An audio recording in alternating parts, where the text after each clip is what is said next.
Sunburn या पार्टीचा वाद आता वाढत चाललेला आहे।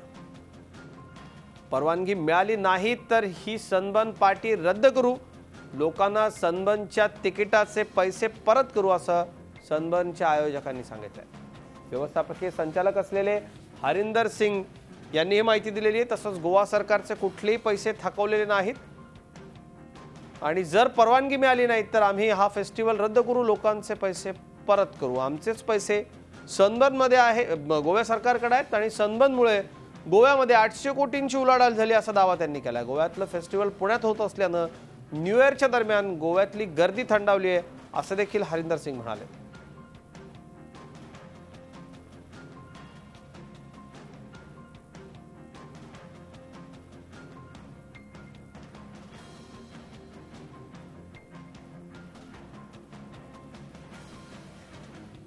माझे सहकारी अश्विनी पवार पुण्याहून आपल्या सोबत फोनवरून संपर्कात आहेत। अश्विनी, काय नेमकी अधिक माहिती आहे? सनबर्नच्या एमडींनी या एकूण सगळ्या वादासंदर्भामध्ये आज प्रतिक्रिया दिलेली आहे, काय म्हणाले हरिंदर सिंग? अजित, त्यांचं असं म्हणणं आहे की सनबर्नला परवानगी अजून तरी मिळालेली नाहीये, परंतु ज्या प्रकारे त्यांनी तयारी केलेली आहे ती तयारी बघून त्यांना निश्चितच परवानगी मिळेल असा विश्वास त्यांनी व्यक्त केलेला आहे। दुसऱ्या बाजूला त्या ठिकाणी कोणत्याही प्रकारचं ड्रग्स किंवा कुठल्याही पदार्थाचा अंमली पदार्थांचा वापर केला जाणार नाही असंही आश्वासन त्यांनी दिलंय।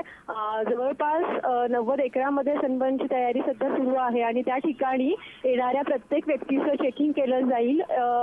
कुठलाही अंमली पदार्थ आतमध्ये आणला जाऊ नये यासाठी पाण्याची बाटलीही आतमध्ये आणू दिली जाणार नाही, इतका कटाक्ष सनबर्नच्या आयोजकांनी बाळगलेला आहे आणि त्यामुळे आमच्या पार्टीमध्ये कुठल्याही प्रकारे अंमली पदार्थांचं सेवन होऊ केलं जाणार नाही असं एक आश्वासन आहे ते हरिंदर सिंग यांनी दिलेलं आहे। आणि जसं इतर पार्ट्या असतात तशी आमची पार्टी आहे आणि डान्स म्युझिक याचा एक जल्लोष इथे असणार आहे, त्यामुळे कुणीही विरोध करू नये असं एक त्यांनी विरोध करू नये असं आवाहन त्यांनी केलं असलं तरी वाद पेटला या सनबर्नच्या निमित्तानं। अंमली पदार्थांचे तस्कर पुण्यामध्ये येतील, पार्टीत नाही मात्र पार्टीच्या निमित्तानं आलेल्या तरुणाईला भुरळ घालण्याकरता इथे नक्की अंमली पदार्थांचा व्यापार होईल असा संशय व्यक्त केला जातोय। धन्यवाद या माहिती।